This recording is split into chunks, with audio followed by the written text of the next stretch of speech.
Okay, so, welcome back, if you've came back from the first one, to the legitimate, actual, real episode 1 of episode 1. Hello, I'm Wordsy, and I create things. Um, long pauses are to be expected, but, um, I'm so this that you're hearing right now is kind of proof of I can do it. This is me reaching episode 1 of something, after a proof of concept, and this is legitimately nerve wracking and exciting for me because I almost did not make this. I have spent hours agonizing after the first one, uh, that I would not have enough to talk about. I would just uh, not. I would need to immediately bring people in to start talking about stuff, and then I listened to the first episode again, and then I said, "Oh no, I should probably just do this." So I did, um, and so right now, I wanted to take a little time to talk about writing,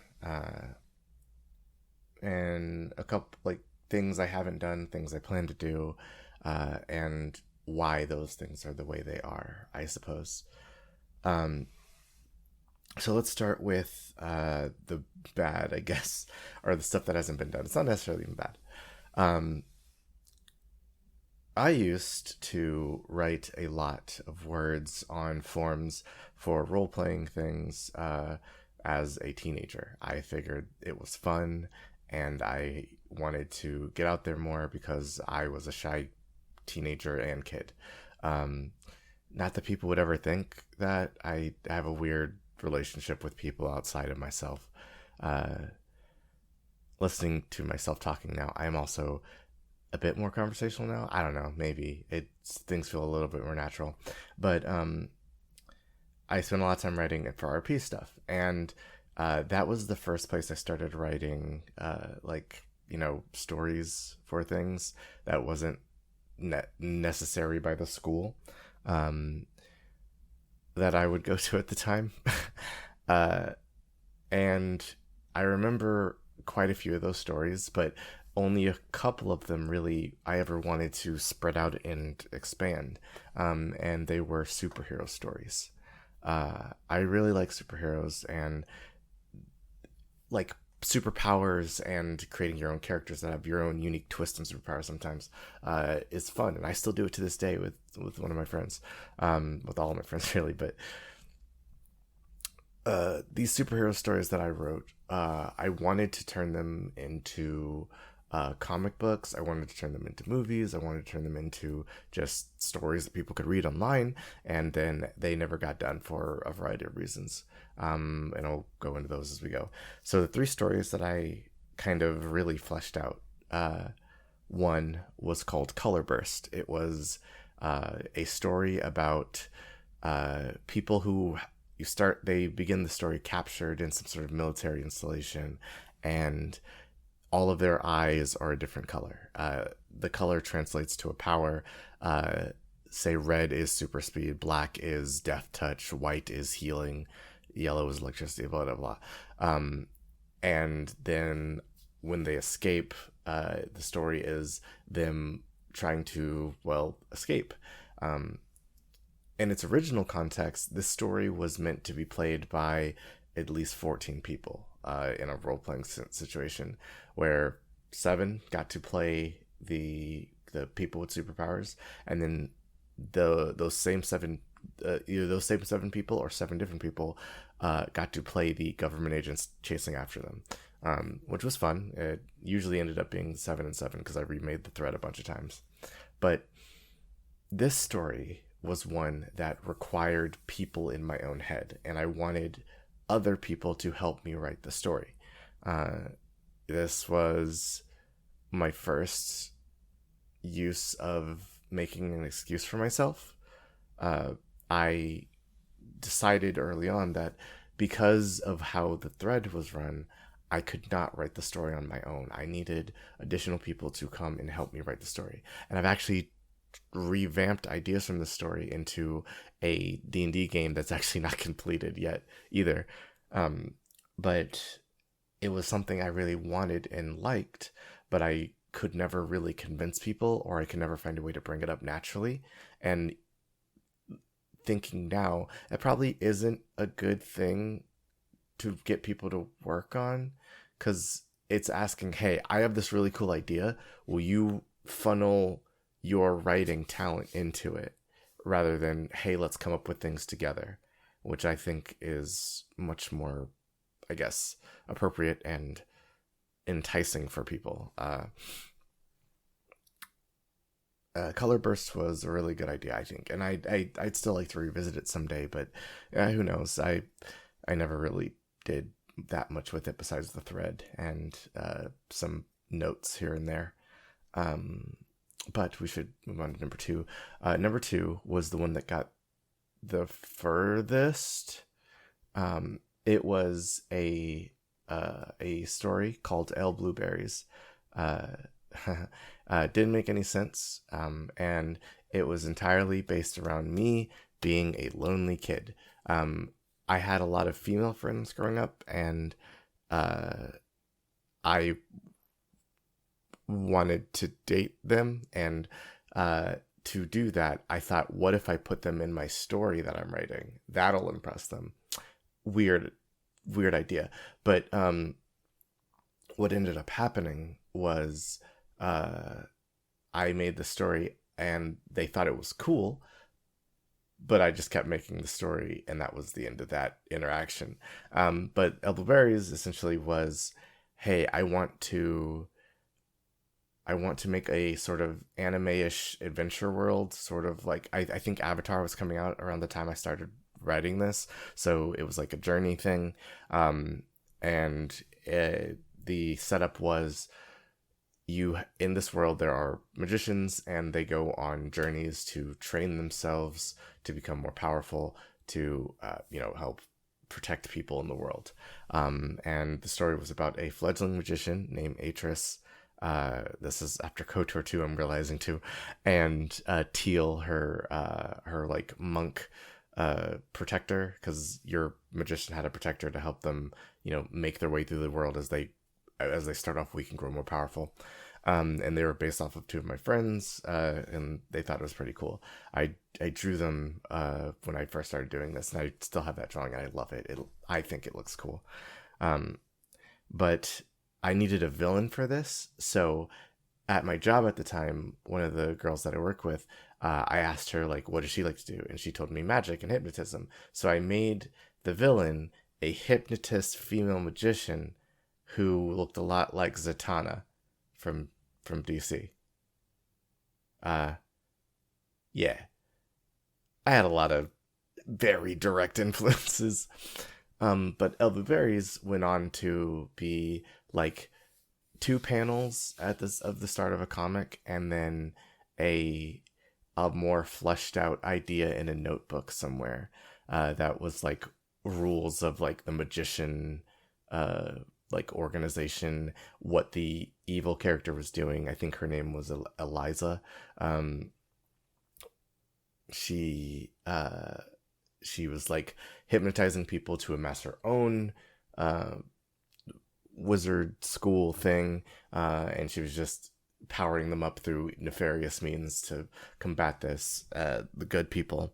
And the journey was, sort of like Monster of the Week, Saturday morning villain thing, where like I've raised a new or corrupted a new person, and Atris and Teal have to fight. And there was a whole magical girl element, and that story did not go very far, even though I said it went the furthest. But I drew something for it, and I developed a world for it. Okay. And third, this is another just straight up superhero story, is called Fulmination, where somebody explained to me what fulminate means, and I was a teenager. And I said, so people can get struck by lightning and get superpowers. Excellent. So it was a story about gangs of superheroes in New York, uh, who are fighting each other to, you know, amass the largest gang and control the most territory. Um, I didn't have a world for this because it was just New York, and the gangs were the world. I didn't develop much beyond like a couple of leaders and some of the subordinates. Um, and really, I don't remember most of them. The one that sticks out most in my head was a lady who had like ink tattoos that she could, like she had a dragon on her back and she could summon it and it would fight you, which is something I saw in Electra. Oh God, I'm a thief. Um, but this one again, this didn't go very far because it was just this initial idea, based on an explanation somebody gave me. And some details without much to attach those details to.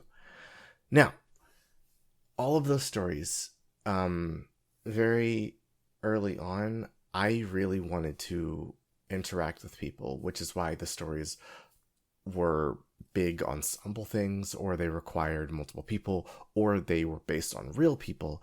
They were a means for me to talk to and try and work on things with other people, to fulfill needs of both interaction and creativity. These didn't go well, and as years went on, as I dropped writing and got back into it, I started doing things on my own a little more, and while that has its own shortcomings, it has made writing possible for me. Um, I don't I don't know how overt my like inspirations are now. I think they might be still pretty obvious, but right now, I think a lot of what I do is strive to achieve a style, and I draw inspiration from the media I consume now, like a little less than before, but the media I consume now tends to be podcast or like D&D games that people run that I am either witness to or aware of. Um, and a lot of my writing tends to be for Dungeons and Dragons. Very specifically, the first thing I ever wrote for a campaign just came off the heels of me listening to LPD&D, that would eventually become 6 Feet Under, a group of actual play folks and really cool people who created a thing that made me get into Dungeons and Dragons properly and back into writing. I was so enamored with the world created when listening to that original podcast that I ended up creating something very similar to it in my first ever 4E game that I ran.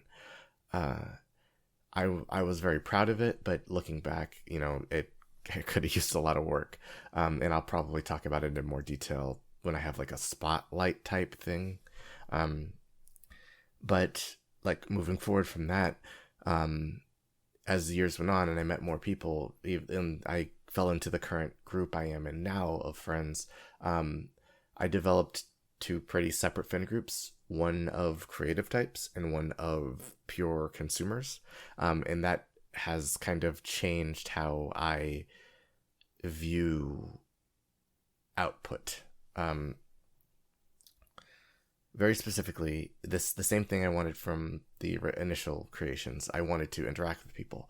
On the creative side, interacting with people has been a treat because it allows me to interact with people and at the same time learn and create and get feedback, which is great. But some part of me also wants to just do a good job, and the consumer side of things, my friends that don't actually make stuff, they just want to see a thing, and a lot of times they're very happy with it, and that feels nice, but it doesn't push me to grow or anything like that. And I think that is why I have failed to write what I want to write recently. I have been leaning on, these people said it was good, but I haven't asked for criticism back, and I'm going to start doing that now. I think this idea of I need to move away from just feeling good about my own creativity uh, came during one of my friend's D&D games. So he ran the game, and just throughout the ability to call things back and make every player feel meaningful was just kind of breathtaking to me. I adored that game. We played Strike, and it was it was I don't tell him this enough, but it was a masterclass of what I felt was writing. I think he does a very good job. And it made me want to do better. It made like it's I guess it's kind of petty, but it made me want to it made me want to level up my own writing to a more substantial level. And it if I'm being honest, it adjusted the game that I was running at the time to, like, as I tried to punch things up and try new things to kind of match his own caliber of writing, which I couldn't really replicate, and I don't like those stories. This is another thing I probably will highlight more as I go into greater detail about a thing, probably with people. But that was the last, like, comparison thing that I let affect me so far, and I have been just focusing on producing stuff. So this episode of episode 1 is me wanting to put out the idea that my writing and writing in general is something that I want to do more.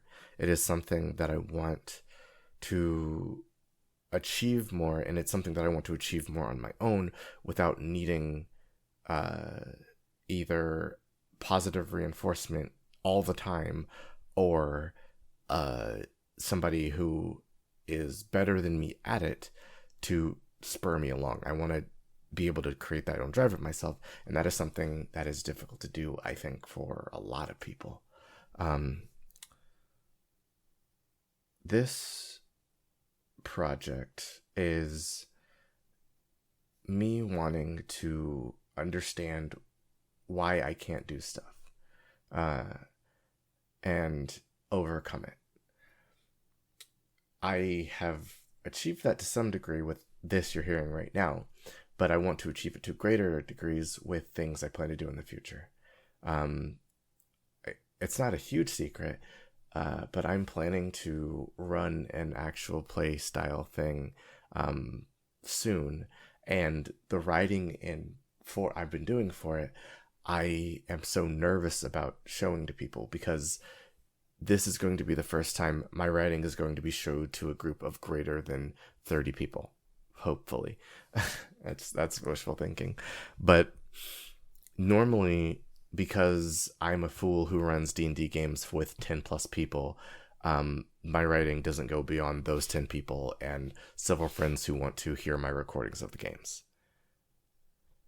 I plan to change that by pushing myself further, by just showing lots of people my writing.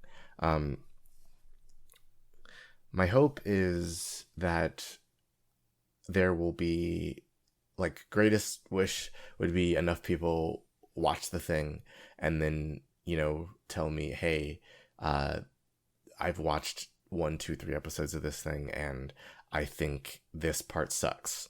And then I can go, okay, that thing that I keep doing sucks. And I have no idea if that's what it's going to be like, or if that will happen at all. But that's what in my head I intended when I started pitching this idea to people. I think I'm still stuck in my idea of I want critical eyes on everything I do. Because I don't want to fall into that trap again of nothing critical, only positivity. And not saying positivity is a bad thing, but I want red lines on my words not just my art. mm. Yeah, I think that's succinct enough. Um, I think everybody who listened to the first one of these and is indulging me in my in my trying to understand my creative process and why things aren't happening, and how I can make them happen more. And I hope, if in any small way this has spurred something in you to start something up that you haven't started again, well, then that's cool. And, if it hasn't, you're just listening to hear some, person of color ramble about stuff they haven't finished and stuff they want to do, then I appreciate that too. In any case, that was my episode 1 of episode 1. Thank you, and thank you for listening.